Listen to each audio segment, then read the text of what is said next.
Hi, I'm in the car waiting for the boys to get out of Taekwondo and wanted to talk to you a little bit about the homeschool journey with uh, a child with autism with Scott. So, Scott's 14 and he's in eighth grade.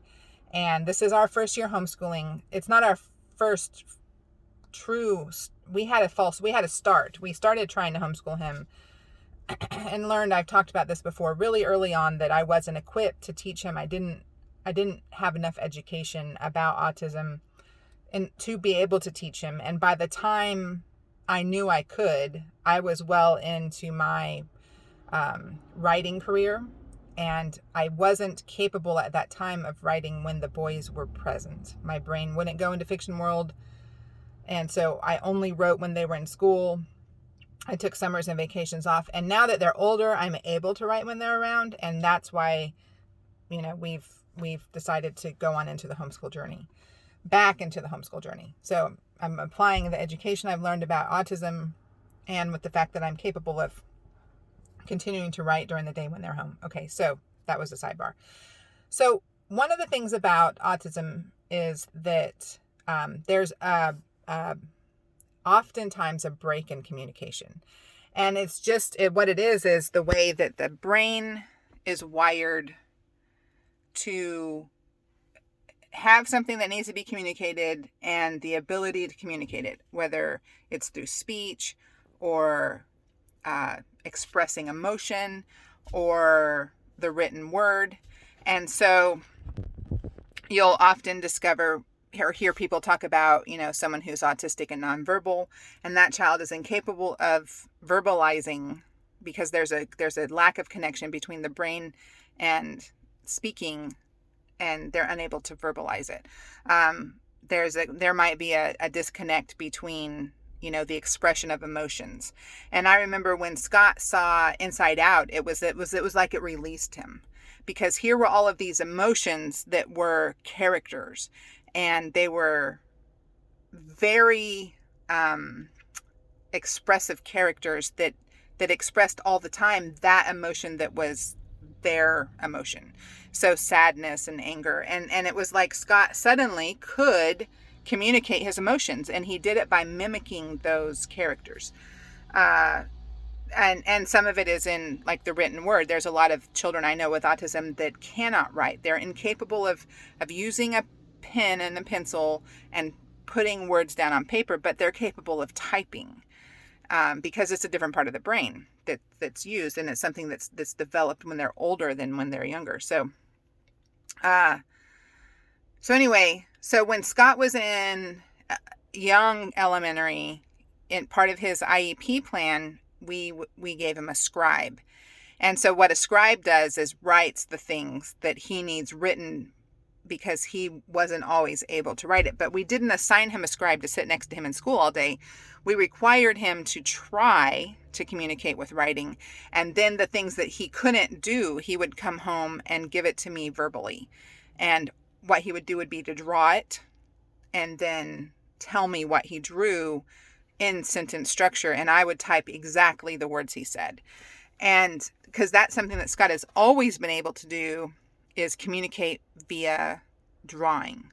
And so if he doesn't feel well and he can't express what's wrong with him, he can draw it. And he can draw someone, burning up with a fever.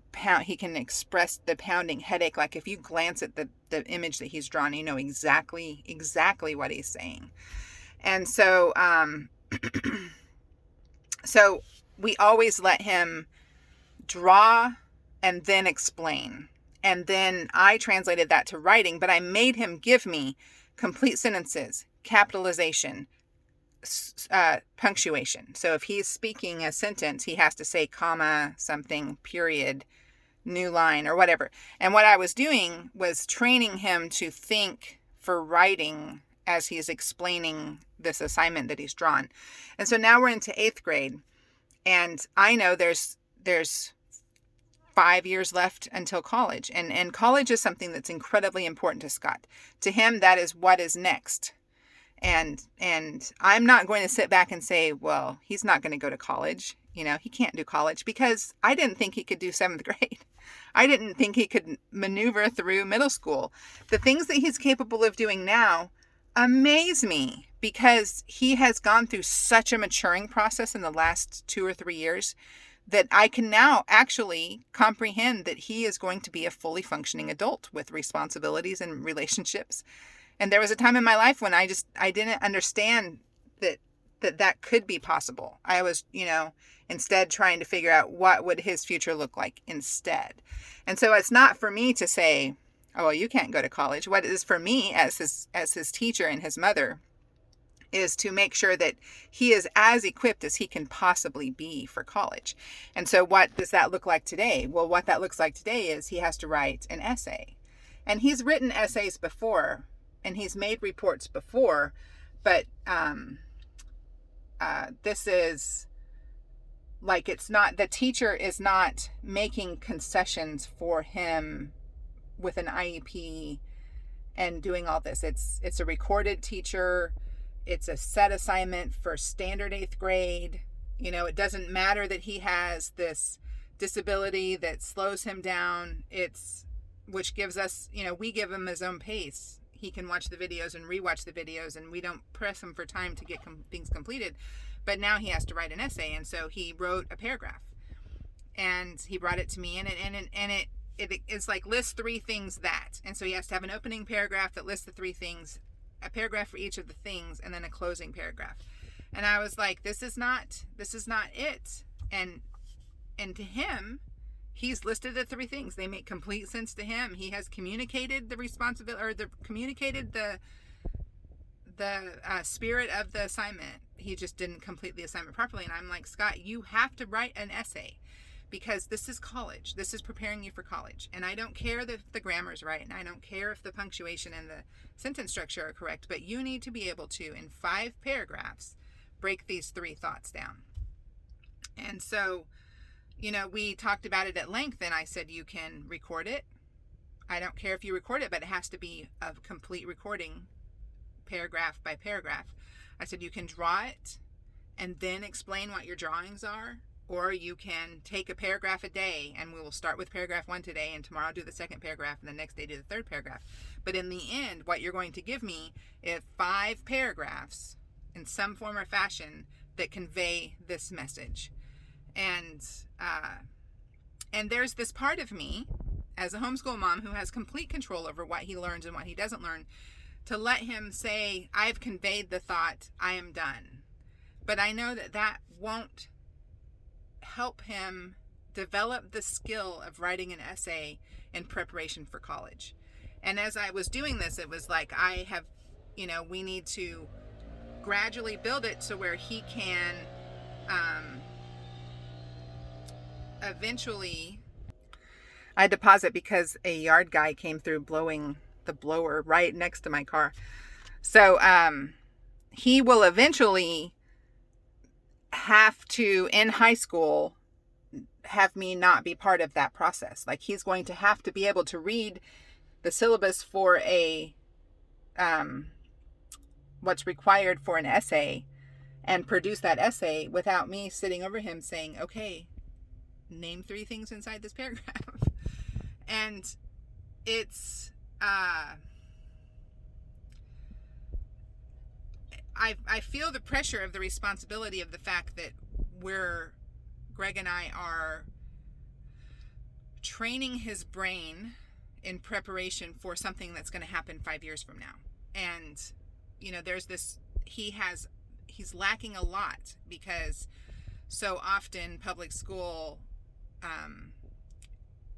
he was set aside because that's easier, and then concessions made because IEP said so.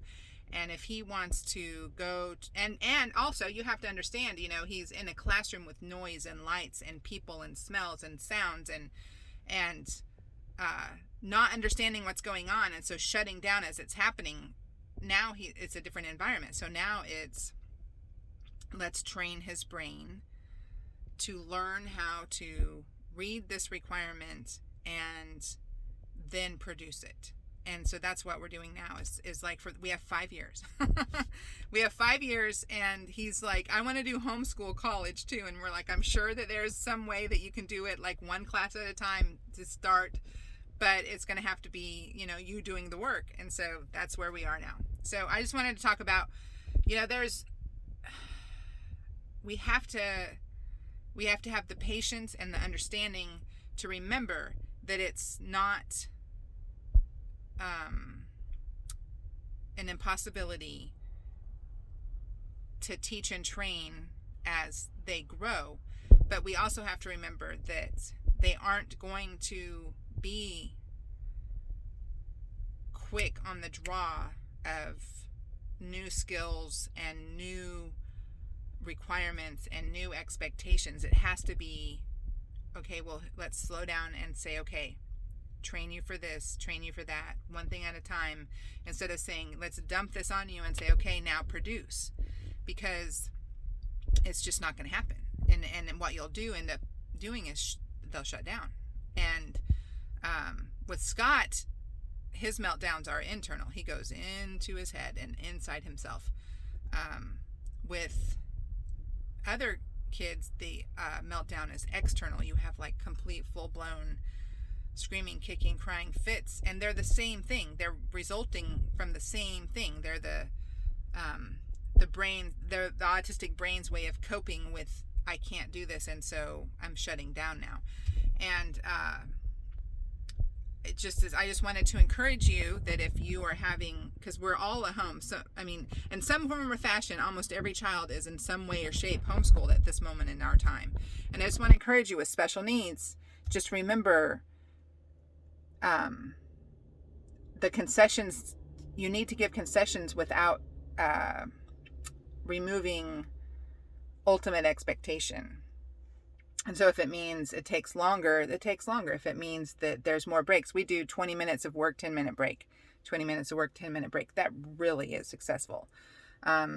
All these things we do as a way to concede, but this one was specifically about the written communication. That's just something that is not organic for him. And every single moment has been because we've over and over and over again made him speak the sentences, made him draw and explain, force the communication out of him until he's learned how to do it, even if it's not his natural inclination. I mean, we didn't change his brain.